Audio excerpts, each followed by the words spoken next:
Full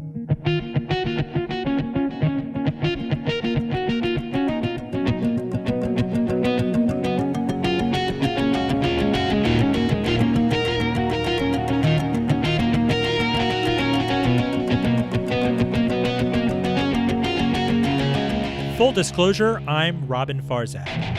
Farmers are being paid to move to regenerative agriculture, and timber companies are being paid by the Microsoft and Googles of the world to not cut down trees. And so these marketplaces are already live now. Serial entrepreneur and startup investor Josh Felser on doing well by doing good by the planet. Stay with us. Enjoy Full Disclosure on Apple Podcasts at linkfulldradio.com, on NPR One, and on Spotify. A shout out to our radio listeners in Arlington, Virginia, and in D.C. Of course, in Asheville, North Carolina, and now Ventura, California. You can follow us on Twitter and Facebook at Full D Radio. Joining me from San Francisco is jack of all VC trades, Josh Felser. He's a climate angel investor. He's co-founder of Freestyle Capital, co-founder of Climate X, which sits at the intersection of technology and climate change.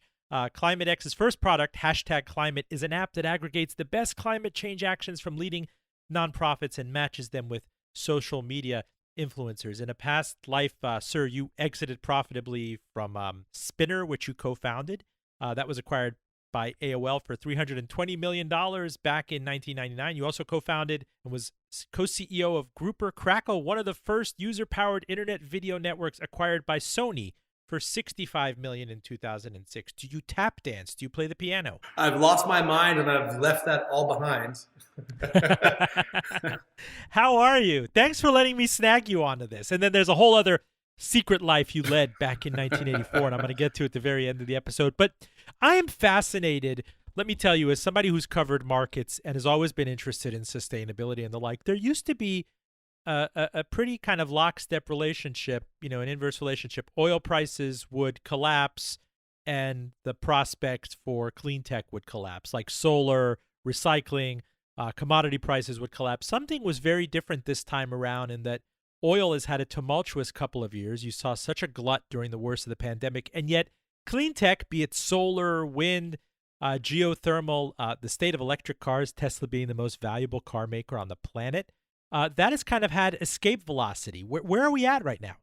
I think the world has awakened to this thing called climate change, and it was this amorphous, model that predicted that maybe the future would be bad, and people would hear about 2-degree increase in temperature and the impact of that might affect us all. But now it's become real. Like, we're seeing the impact. We're seeing in California the impact of the wildfires. We're seeing the impact in coastal communities of more frequent and more powerful hurricanes. We're seeing the impact of drought. All of this, I think, has awakened us as consumers, but more importantly, and I think this is the big difference, is that businesses have really woken up and on their own are already taking steps to become more carbon neutral. And I think that is the game changer. I mean, I'm looking at ExxonMobil this year, which was booted from the Dow Jones Industrial Average. Would have been unthinkable, kind of, the leading progeny of Standard Oil and John Rockefeller and everything. And these guys, you can understand from a finance perspective, they are moving mountains to protect their dividend. They've had to scrap share buybacks. They're cutting all sorts of capital projects and only very incrementally embracing a carbon-constrained future. I mean, you look at ExxonMobil, you look at the Keystone Pipeline, they're like, we hope to go to all renewables in the extraction of oil. I mean, it's almost, it's trolling. People out there who are realizing, there are companies out there that, as you realize in Silicon Valley, that they want to be carbon neutral within 10 or 15 years. It's a whole different universe. Well, I don't know yet whether oil companies are the modern day, tobacco companies, or whether they truly want to change. I haven't figured that out yet. I see Exxon and Shell really jumping in with their dollars, funding kind of the next generation of climate, of climate change battling startups. But I don't yet know, they have trillions of dollars in reserves under the ground that are really defining their company's future and success. And so I'm watching this. I don't know yet where they will fall out. So I don't want to throw them into the tobacco camp just yet, but I can't throw them into the altruistic, climate battling company of the future. But why shouldn't they be agnostic if the ultimate deliverable is BTUs, right? Whether you get it. So you have reserves in the ground and everything, but these guys have gone upstream, downstream. They've done natural gas. They have wind farms. Is that all kind of window dressing? To my mind, it is a question of innovate or die. Look where Apple was in the late 90s versus where it is today, right? Look at, it's cliche, but they talk about the buggy whip maker in the early 20th century, never seeing the Model T. I understand that it is reflexive for disruptors and disruptive people and change agents to say that the incumbents are not going to be the ones leading the future. I mean, look at Tesla versus GM. Look at Tesla versus Toyota. So I don't want to. I think if we focus too much on the oil companies, I think we'll miss what the next wave of company looks like that's going to really make an impact on climate. And so I don't want to spend. We can talk about it if you want, but I really think that no. You know what? I'm going to use this as a transition to cow gas. Let's go that way, right? Oh, Mutual, which is a portfolio investment that you guys are in, because one stat really kind of stabbed me in the middle of the eyes is that livestock globally are responsible for 15% of greenhouse gases, and we know that methane is especially disruptive. This is to your mind low-hanging fruit to be able to neutralize the severity of cows' climate impact? So there's a purity in much of the climate movement, especially bubbling up through nonprofits. But what I think many of us, I'm not a purist. I'm a practical, investor. And I think what many of us have seen is that we're not going to stop people from eating red meat around the world. It's too ingrained in the economies of both the developing world and the developed world. But what we can do is go after the one of the root causes of climate change, within the animal community. And that's convincing these animals to really, if I can put it, crassly, fart less. We want them to emit, less methane. And Mutual is a they do many things, but one of the things they're focused on today is a citrus and garlic additive. Doesn't change the taste of the meat, doesn't affect longevity of the cow, but it does reduce methane by 30%. And that will have a profound impact on what we think of as, one of the great producers of gases in the world. I think we can really affect change by not just taking this, like all the cattle removed from the earth as the only solution. There are other solutions that we can execute on to have a greater impact now versus waiting. This says on the site of Mutual, which is a Swiss company, right? A Swiss agri-tech company. Despite the wonderful job cows do for us, they are the largest source of methane emissions in the world. A cow naturally produces around 500 liters of methane a day, which equates on average to 3 to 4 tons of CO2 per year. The average cow produces more CO2 per year than 5 average cars. It kind of begs the question, and I was thinking about this, and I'm sure you did as well, the first time you bit into an Impossible Burger. I was like, wow, they really figured it out. This is huge. And you saw, last year, Impossible wasn't publicly traded, but there was a huge run-up in anything that had to do with kind of laboratory burgers. Back in the day, these things tasted like grout or something that you'd use to fill a pothole in your driveway. They were very crunchy and beany, and you talk about kind of methane inducing. But why not that, kind of the laboratory version of this, where you can control for so many other things, from cholesterol to heavy metals to nutrient everything, and then reduce the suffering of all these animals and factory farming, where I believe, Josh, it's been a race to the bottom. They want corn because it helps the cow fatty up and marble up. And there's a reason why they're not using garlic and citrus peels or making all these cows grass-fed, because there's a voracious U.S. and global emerging demand for beef. Correct. And so I think instead of fighting an unwinnable war in the near term, I think we have to try and figure out solutions that don't require the dramatic behavior change that we thought might happen, and actually start changing things. Some things can be dramatic. We have the governor of our state of California who did mandate that no more gas and diesel cars will be sold after, I think it's 2035. But when it comes to what we eat, it's just not realistic, right? To expect the whole world to cease eating red meat in any of the futures that I see. And so why not fund companies like Neutral who are attacking a huge part of the problem, and I think can do it successfully with a minimal behavior change. Josh, do you ever stay up at night worrying about plastic like I do?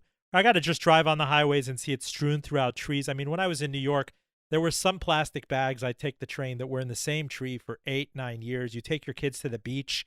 You look at the state of developing economies and our oceans, and you recent coverage about how much oil production goes into the production of single-use plastics. Is that something that you guys have taken up? I mean, I think about I stay awake for lots of reasons, and that's certainly one of them. And because it's so complex, right? So there have been, if you search for paper or plastic on the internet, you're going to see many different answers, and it's not the obvious answer, right? The obvious answer is not necessarily to remove plastic bags from markets, right? They're actually probably, and I'll get shot for this, they're probably less sustainable. Paper is probably less sustainable than plastic, right? In terms of its impact on the earth. And so it's a complex, one thing I've learned in the last, 3 or 4 months that I've really been focusing on this full time is that it's complex. And what I knew going into this is, as I kind of immerse myself into the details of climate change, I had impressions that were not always the most accurate. And this is one of them, paper or plastic. And I think we need to dig in more and not necessarily take on the assumptions of past generations. Right, but aren't you very mindful of methane spewing landfills? Yes. The fact that it's kind of out of sight, out of mind. We are, disposable cup type society. I mean, I was at many birthday parties when I was a kid, and all of those plastic forks are in a landfill somewhere. Hopefully, if they're not in the Atlantic or somewhere off the coast of Miami or something like that, that this stuff generationally it sits around. It might be a big, a hill or an eyesore, but even worse, we know that methane is a particularly destructive greenhouse gas.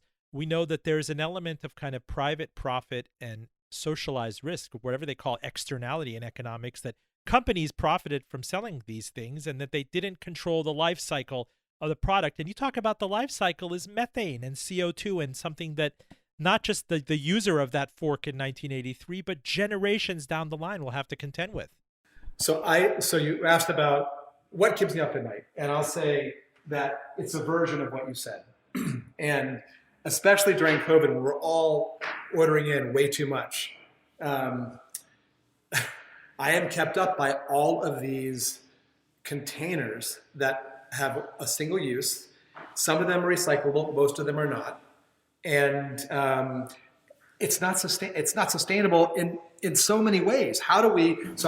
Yes, that's an area that I am really focused on and trying to find a better solution. Right? How many times do you order a week? Several times a week now in the pandemic. And most of the containers you're using are not recyclable. Yeah, and they call it wish cycling. You might be able to put a number 6, number 7, number 5 in that container. Whole Foods might accept it, but we understand through all the coverage, especially since China stopped accepting this stuff, that it's not ultimately recycled. Right. A lot of times it'll end up as a park bench, or it'll be incinerated in Thailand or Vietnam. So that's an area of we need profound change in these single use products that are really not recyclable. We need profound change there. We can't, I've seen the landfill in Florida. I think it's the tallest Yeah. Right. Highest elevation in Florida. Sure. So, right? It's disgusting. You smell it miles and miles away. It's surrounded by vultures, which vultures probably are doing a good job there, breaking down whatever's in there. But, that's not sustainable. It's not, we can't keep, we can't send to China. We have to deal with it ourselves. And there is no good solution at the moment. Full disclosure, I'm Robin Farzad. You're listening to Josh Felser, serial founder, tech and climate investor. He is co-founder of Climate X, which oversees the hashtag Climate, an app that aggregates the best climate change actions from leading nonprofits and matches them with social media influencers. I see that you've partnered with the NBA, Guns N' Roses, Al Gore, Evan Williams, and many others. You're also a board member at Duke's Center for Entrepreneurship and Innovation. I have to ask you, sir, you're there in the Republic of California. I've read that, it is, if it were to be a country unto itself, it'd be the 6th biggest economy on the planet. Yes. So yes. It's quite a proving ground for moving these things, especially when you have political unanimity and a governor who's forward thinking and climate legislation. It sets an example maybe for the rest of the country. Well, there are things that the governor can do with the stroke of a pen, and I'm excited to see what he does next. Of course, I would love to see, a low methane beef regulation that appears in California, right? It will move the needle. This decree, no more gas and diesel cars sold after 2035. That's a huge change. Think about the impact on just California of that. Sure. On the automobile companies. I mean, think of this is where I get excited, right? Think of all the infrastructure needed to support that change, and all of the opportunities for entrepreneurs and investors to be part of this battle against climate change, just from this one rule that we're gonna be living under in California. It's a massive time. I mean, it's the greatest, and climate change is the greatest challenge of our generation, but it also may be the most exciting financial direction for us. It brings all that together, and California is kind of the epicenter of it. What would underpin that? What would be, the Fed sets interest rates. There are certain ways of centrally planning investment and animal spirits. I've often talked with people, either market-based people or classical liberal folks or free market types. Would it be setting a price on carbon or taxing the use of fossil fuels that would ultimately sluice investment and the rest of the kind of the free market in the direction of clean tech? I mean, it's already happening, but 100%. We need to assign the cost of carbon to all the products that are creating it. Right? We have to do that, right? And all the processes. But even if that takes a while, which it may, there still is a compelling and massive market that's exciting both entrepreneurs and investors. I mean, it's not carbon, carbon accounting, which is a huge area of focus for many of us in this space, right? Carbon accounting, and all that means is where companies are now starting to assess their footprints, their carbon footprints, and that's the first step for them to make real change to reduce their carbon footprints. Part of that, right now is, I think mostly they're doing it because there's a carrot there, right? They can actually tell their institutional investors, the consumers of their products, that they are climate friendly, right? That's the carrot. There needs to be a stick also to push this along, and the stick is, hey, if you don't do it, you're going to pay more. Your products are going to cost you more to make. And I think that having the carrot and the stick at the same time with climate is going to really speed things up. Josh, what is a standing tree worth in the year 2021? I think about this a lot in that all these patches of area and creeping suburbanization, or you go back to our South Florida, and elements that were uninterrupted as you would get close to the Everglades have been mowed down for, stucco roof developments with fake lakes in the middle and everything.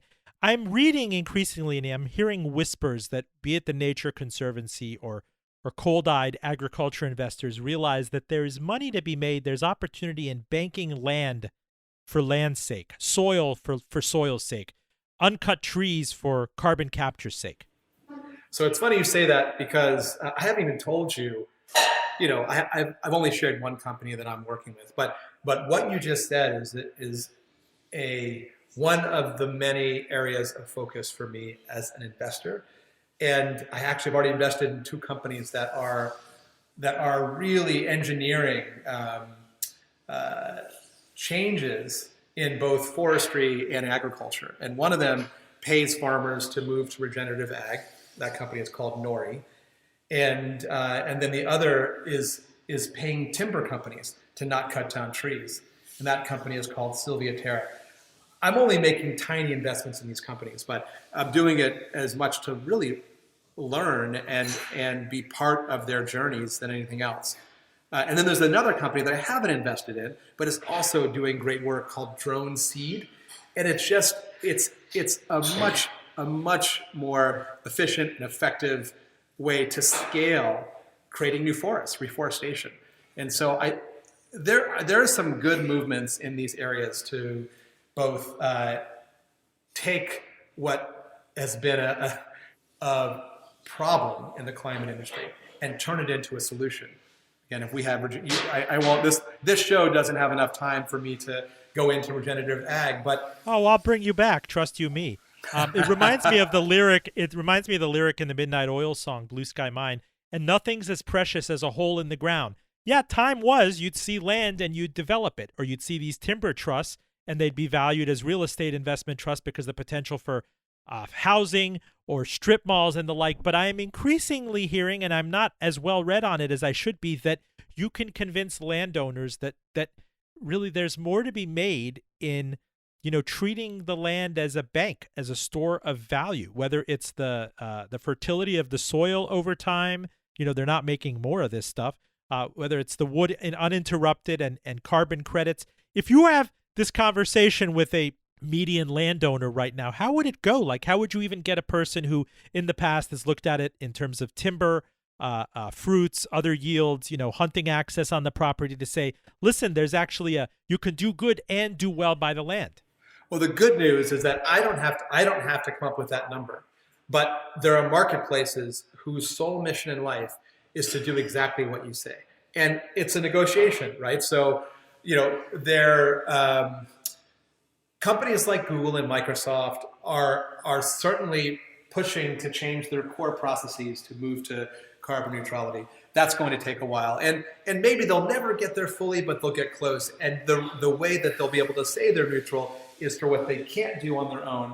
They'll buy offsets, and those offsets will appear in marketplaces where there are farmers are being paid to move to regenerative agriculture, and timber companies are being paid by the Microsoft and Googles of the world to not cut down trees. And so these marketplaces are already live now. I mean, you could go and it's exciting to see that the market will decide what a tree is worth, right?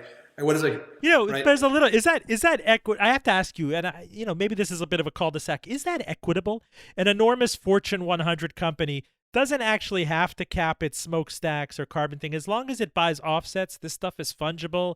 Don't worry about it. Somebody's gonna find that valuable. It reminds me of a wealthy plantation owner in 1861, 1862 South Carolina, paying other people to go to war for him. Okay, that sounds terrible. I'm not even going to touch that that comparison. But I will say that these companies are being called to task to change their core processes. That everyone knows, like, buying offsets is only going to be a viable path if those same companies are doing everything they can to move to neutrality by changing their core processes, by manufacturing their goods with suppliers who are using renewable energy. That you can't, offsets are covered. So in the Paris Agreement, again, another topic we don't want to cover fully today, in the Paris Agreement, it distinguishes between offsets and really fundamentally changing the way that you execute your business. And so they won't be allowed as part of the Paris Agreement, which really, if you think about it, it's behavior of consumers, companies. The companies roll up into states, and the states roll up into countries, and the countries have made commitments. Fortunately, the U.S. is a day away from rejoining the Paris Agreement. And those commitments to keep the Earth from warming more than 2 degrees, those commitments only allow for a portion of the effort to be offsets versus changing the core of what a company does. So if I'm about to buy a honking $5,000 18-hour flight on Singapore Airlines with all the bells and whistles and belch kerosene and jet fuel and as much carbon as you want on that trip, but I check the box that lets me buy a $50 carbon offset, that company should be held to account, right? Is to say, no, you need to ultimately cap your own emissions. You need to do more on sustainable supplies and everything that you do in the continuum. You can't just foist it off onto this checkbox of some people optionally paying for something. Well, you actually, Robin, when you took that flight, should be held to task as well, right? I mean, you're choosing to fly, in a class of service that is per capita, contributing a lot more than the person in coach, right? So you can think about it that way. There is, there are a ton of companies trying to figure out everything from, hydrogen and dirigibles, to electric planes, trying to figure out that problem, for the airlines. There is an opportunity there. It's not something that's going to happen in the near future. But I think, airlines have to figure this out, have to change their core processes. They can't buy the offset themselves, or thrust it on their consumers for much longer. They're going to have to change how they do business. Josh, we are at a critical disruption in the fracking era since I think George W. Bush left office. You've seen an unbelievable revolution in United States as a producer of crude and related liquids, and natural gas, which has almost in some states become too cheap to meter. And the incremental power plant that's now fired up, on the margin, it seems to make most sense to open up a nat gas-fired plant for the next, 30, 40 years, not a coal-fired plant. Do you see that as kind of a mezzanine, kind of a stepping stone technology, or do you believe that power plants, which after all are enormous emitters, enormously responsible for the carbon imprint on the planet, that they should wholeheartedly be right now going into renewables? Solar, wind. I mean, in solar in California and Arizona, in some parts, has really reached a tipping point in terms of cost and the cost of the silicon, the cost of the technology, the scalability. We have in the spring and the fall in California, we have a surplus of energy, and we sell that energy to places like Arizona. So we're here. Right, the only thing, I'm going to oversimplify this. We need to develop more cost-effective solutions for storage, but the generation is we're getting close. And as you mentioned at the beginning of your opening, we're at about 2 cents or so for renewable energy, cost, and that compares to roughly 4 cents for coal and gas, and so we're already below, and the challenge is to really spend the energy. I'm going to use that word again to develop better and cheaper storage solutions, and there are a ton of companies focused on that. One of them is Tesla. Yeah, so I want to see, in the Republic of the Bay Area, where people are super woke to these things, where I don't know if you've had a desire to go off the grid, or if the grid itself, the power companies out there are saying that we can centralize this and have the arrays, the solar arrays in the desert or something. We could have the storage kind of out of sight, out of mind. In your community of venture investors and, back in the hills, let's say you go up in, Tiburon or other parts or Russian Hill, are people leaving the grid and going solar? Is there kind of this move toward, power self-determination? So I think there are a couple of steps to it. So one of the steps is so I get all my energy from a company called Marin Clean Energy, and it's administered by PG&E, but it's a local source of renewable energy, and so all my energy comes from MCE. However, I am in the middle of putting Tesla Powerwalls and Tesla solar cells on my roof, and when I do that, I will be what people call an island, right? And right now, utilities don't always love islands because I'm going to be more self-sufficient with my energy. But I'm going to be more self-sufficient. I'm not going to pump my energy back on the grid. I'm going to use it, to power my home and charge my car. And so that will be a big change for me. And the market, not only is it interesting, it's worthwhile financially for me to do this, but there are new hardware options that are making it really interesting in the home. There's a company that I did not. Do tell. Yeah, tell me. Yes. There are two companies that I'm installing, whose products I'm installing in my home, and I'm not an investor in either.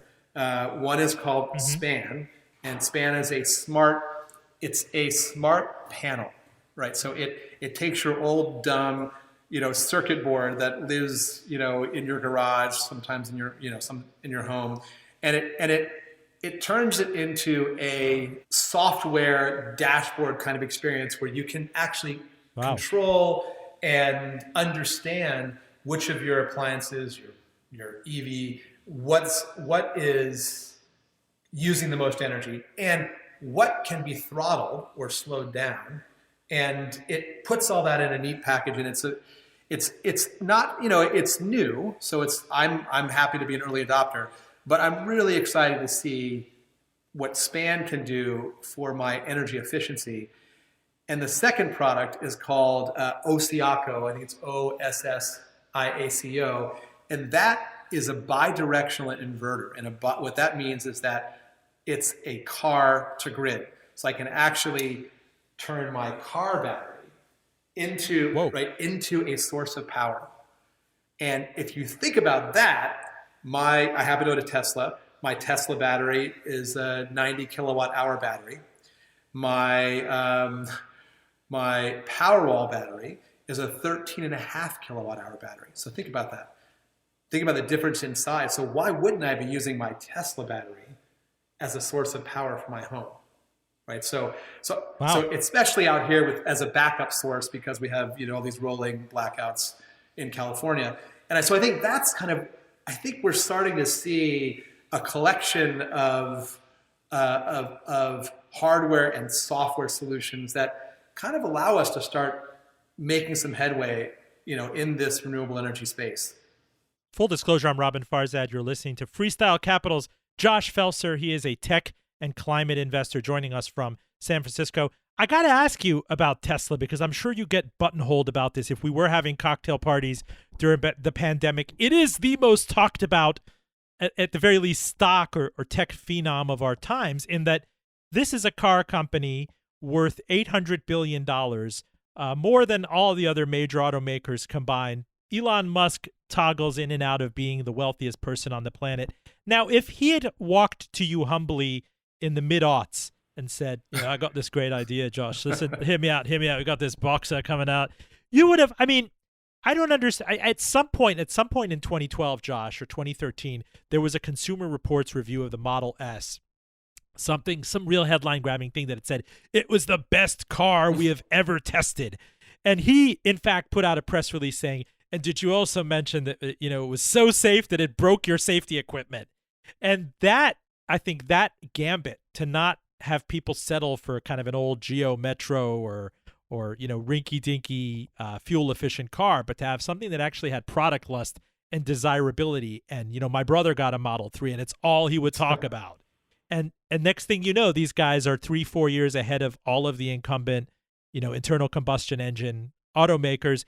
And this is a company that's about to devour the world. Could it literally set the stage? Could it be the most impactful company? You're talking about it from solar panels on the roof. You're talking about it from battery packs, the car in your garage. Is it that big a phenom? I think it already is the most important company in the climate change world. I think it already is. It's he and his companies have raised awareness both at Tesla, Solar City, and in ways that we've all been waiting for. Like this in a way, Tesla is the both the sign that there's an exciting world here for us as consumers and as investors, right? Those two worlds have come together under this name Tesla. It's fascinating. So I see it as Tesla's paving the way for everyone else to one that you can build a mass market company that happens to really battle climate change and make a ton of money doing it. there's no reason why, doing good and battling climate change has to be separate from actually building the next generation of multi-billion-dollar company. I gotta ask though, why, if this was so easy, they say put the green considerations aside. This is a better mousetrap, right? You have a fraction of the moving parts that an internal combustion engine does. We had an investor on who describes it as a smart car versus a dumb car, like smartphone versus the old flip phone or the Nokia brick. If that was there, if people knew that you could just make a battery board at the bottom and have a frunk and have a smarter thing, why didn't anybody else attempt it? Why was this something? It's like, did he have the proprietary clue that this was a smarter way to build the car, 9 decades into the mass production of the car? Well, I mean, I think that if you tracked the Tesla story, it was unbelievably hard. It was so hard, he almost lost the company. So I think what I would say is that he, the greatest entrepreneurs, Elon, Jobs, Gates, especially if you look at what Jobs went through, they see things earlier than we do, and they just don't give up, and they are relentless. And so I think that's, when I look at the story of Tesla, given its like high highs and low lows, it's led by by a revolutionary who just never gave up, and when everybody else, probably other people were saying that he should, sell Tesla to GM or Ford, and there's no way he would ever do that. So when do you think that this is going to become a true mass market industry standard? I mean, is the price point something like $25,000? Is there a range point and price point that you think is a true tipping point for mass adoptability of this? Is it like 500-mile range and $25,000 car or $30,000 car? I think we're already there. I don't think the cost. I mean, the cost of an electric car, especially if you factor in the cost of gas, we're already here. It's just, I think it's become more of a behavior change challenge. Is that people, are used to their gas cars. They like the way they sound. They trust them. And so it's incumbent on the industry to continue to let people know that these cars are many times safer. You have all the range that you need for pretty much everything you do. And I think that's the focus, is like really affecting this behavior change versus, financially we're there, you can finance it as you need to. The costs are low enough now.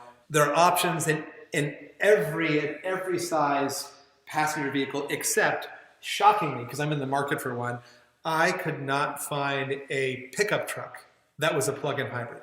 It doesn't exist, right? So just interesting to think about that. That world is still behind the passenger car world. But again, I think we're here. We're here. That we've delivered, and now we just need to change people's minds. Josh, I got to ask you, and I'm going to take you in a hard turn right now. 3,100 miles away from San Francisco is Miami, which we both know and love and hate, and it has increasingly been bandied about as Silicon Valley 2.0. There have been a handful of headlines. I know that everybody's been calling you lately to, as you've had a foot in Miami and you had a foot in the Bay Area, to talk about it. Is it indeed possible, now that we're all working from home and land is freely available, that Miami truly has a shot at becoming kind of, Startup Valley 2.0? So there's taking advantage, there's building a distributed workforce hub, and then there's building a tech hub, and they're very different. So I think Miami as a distributed workforce hub especially for people who are wealthy, that's already happening. And the challenge, though, and the reason I said wealthy, is because you and I both know, obviously I don't know if we'll have a chance to talk about your book, but I read it. Oh, yes. Right? And so Hotel Scarface, well,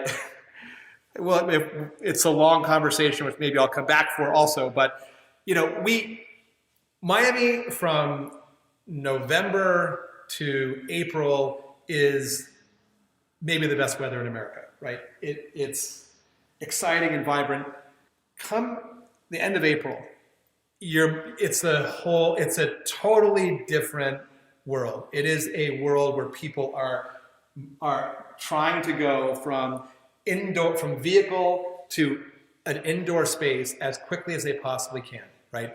No one being outside in Miami during the summer is like walking through hell. Oh, I remember it.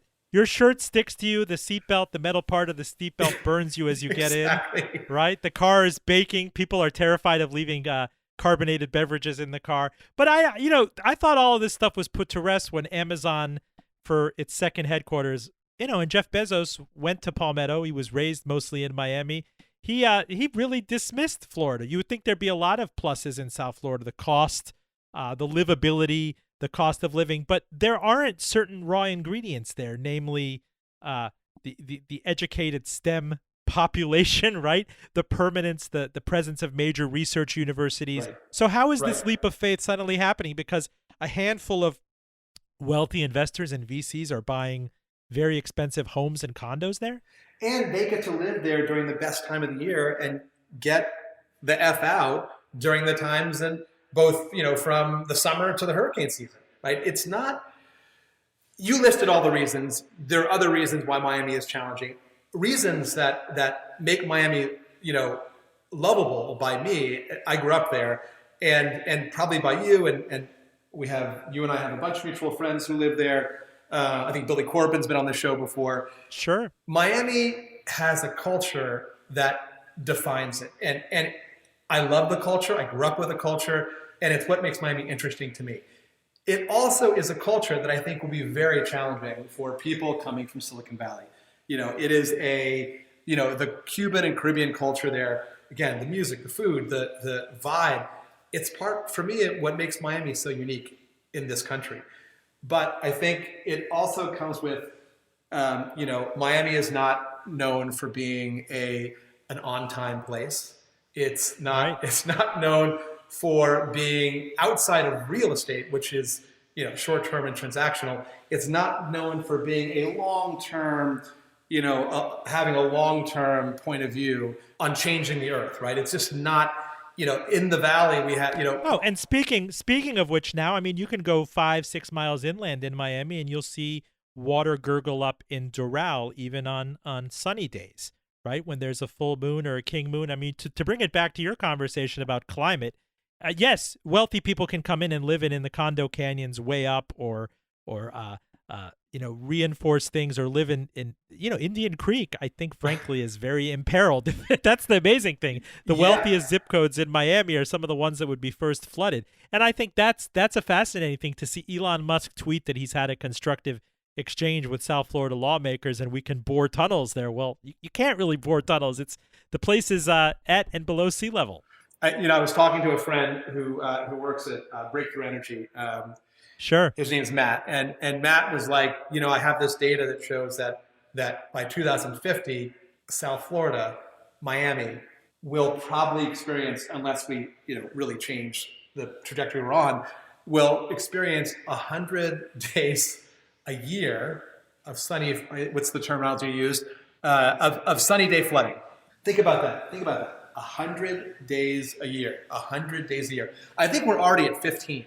I think we're roughly at 15, but 100 days a year. But just quickly, there isn't a hydrological fix to that. It's not a matter of pumping that back out or building more canals or anything. That's kind of it. That's endgame. I haven't heard because most of the ground is porous. I have not heard of any solution that can deal with with the porous challenge of Miami. I have not heard a solution to deal with that.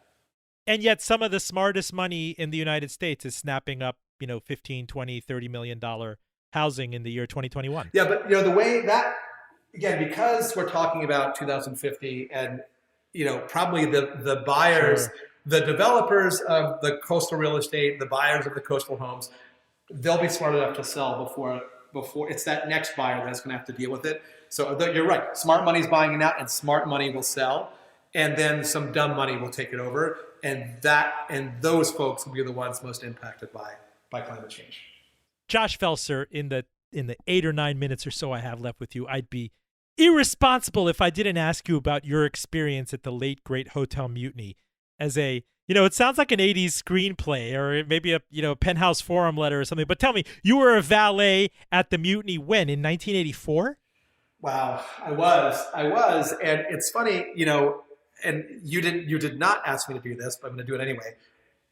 When I was reading Hotel Scarface, right, your book, and I was, Hmm. I'm one of the what other than outside of the drug ecosystem, I am one of the few people that really had experiences at Mutiny that your book reminded me of. And I was a Valley Parker there.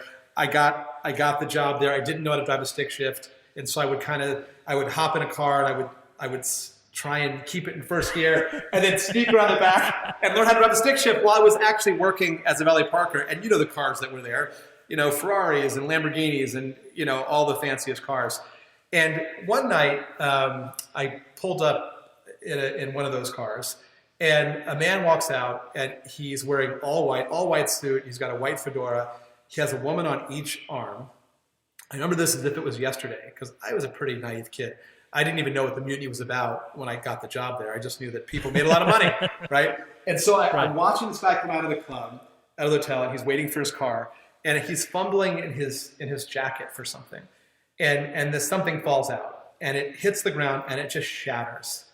And I will tell you, within like 2 seconds, the whole area that was filled with people, those people jumped to the ground, and their noses were to the dirt and glass, like the dirt and the glass on the floor, and they were hoovering up the cocaine that came out of that vial. And I remember seeing that. I'm like, what are they doing? Like, what is that? Like, and then I was like, oh yeah, it's that.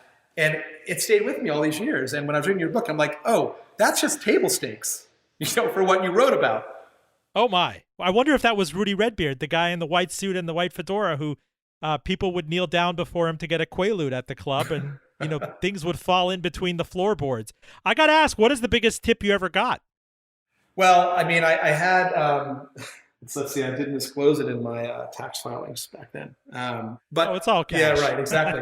The biggest tip I got, I think there was a guy that came out, and it was $100, it was a $100 bill. And I remember he was the least, if you looked at him, you would not think that he was involved in the drug trade. He was like kind of disheveled, and he had, he wasn't wearing his usual clothing, but he gave me a $100 tip. And he said to me, I remember him saying this to me, he said, don't judge a book by its cover.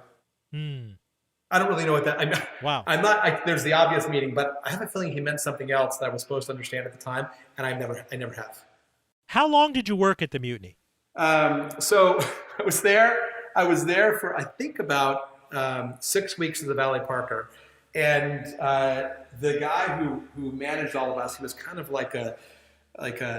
he looked like a bit of a troll, and he had I could visualize him. He had this pear-shaped body, and he had orange hair, and he saw me pull up in a Lamborghini, and the car was literally it's just pulling up in fits and starts, and I got out of the car, and he said, listen, you're done here, you're demoted to security, here's a chair, go out into the back lot, and you just sit there and make sure none of the cars are stolen or vandalized. So I did that for 2 weeks. It was really boring, and so I quit. You faked being a valet with all of these, $100,000 vehicles back then driven by dangerous hitmen and drug dealers. I mean, talk about fake it till you make it. They were so high, they didn't care. And was that while you were in college? Is that while you went to Duke? Wait, I want to understand the why there. No, I'm not trying to get you retroactively banned or anything. I'm just trying to get in the head of a visionary, a climate visionary, the 40-year journey of Josh Felser from the moral and ethical decrepitude of South Florida to where we are today. It's something that I think about a lot. I mean, Jeff Bezos, after all, he went to high school just a few miles away from the Mutiny at Pinecrest. He did Palmetto. He went to Palmetto. Palmetto. Right? Yeah. And so there's a funny story about Jeff. So Jeff it was the same year as all of my friends. I went to Ransom, but most of my friends went to Palmetto with Jeff, same grade. And they all knew him. And the funny thing was that he was a very smart kid even in high school, but he was not the valedictorian of his class. His best friend was. And so it's now you look back and I wonder, and I think I don't know, but I think that somehow his best friend from high school is still, or was, certainly worked with Amazon for a while, and maybe is still there. But yeah, so Jeff was went to school with all my friends. When he started Amazon, I was I forget what year he did that. I moved out here in '97, and wow. And I remember my friends were saying like, "Hey, did you ever meet him?" And just to close this loop, I think we at my company, Spinner, we were the first to ever do a deal with Amazon where you could actually buy on a CD the music that you were listening to online. Right? Think about that. It was the first of its kind. Right? First of its kind. You could actually listen to music on our service and then push a button, and then a CD would be shipped from Amazon to your home. Wow. And Amazon paid us an advance of $250,000. That was the deal. Now, did you ever imagine this guy would be lording over a $1.5 trillion company where kind of profit is no object? And it just shows you, as you said earlier, the visionaries are the ones that aren't going to be stopped. I mean, this guy went through enormous turmoil and disruption in .com 1.0, had to lay off a ton of people. I hear people complain about Whole Foods left and right now, which Amazon paid $14 billion in cash for, but that's never going to move the needle on this enormous multinational behemoth. It's a logistics company. It's a cloud company. It's a media company. But I digress, as I normally do, sir. In the minute or two I have left with you, give me your thoughts on the new administration coming in and how that can be an impetus for the kinds of investments you're making. So, it's everything, right? This industry focused on sustainability and battling climate change. It was happening. It was going to happen, whether Biden won or not. But with Biden's election and the $2 trillion kind of energy plan that he has and climate change battling plan he has, it's going to speed everything up. It's going to grease the wheels. It's going to make everything easier. It's, California was an island, no more. California paved the way, but it's now going to be the rest of the country paving the way for the rest of the world, I hope. And I'm hoping, I do, tech is kind of the tech folks that I'm connected to are all over the administration. And that is really exciting for me because, the tech community combined with the policy folks is the winning combination. Neither should be left to their own devices. It needs to be a combination of those two to kind of pave the way for climate change. And I'm excited about that. Really excited about it. Dear listener, we were so excited to have serial founder and climate investor Josh Felser. He joined us from San Francisco. Sir, there was so much more to talk about, your activism in mental health and the many other sea changes that have happened during the pandemic in the past several years. I'd love for you to come back on and unpack these and many other things for me. So consider that an open invite, sir. Anytime. I love this conversation. I loved your book, and I'm really excited that we had this time here. Love it. Josh Felser. Full disclosure, special thanks to Claire Morgan at Notterly. Enjoy Full Disclosure on Apple Podcasts at linkfulldradio.com, on NPR One, and on Spotify. Please subscribe early and often, and rate us well. I'm Robin Farzad. Thanks for listening, and back with you next week.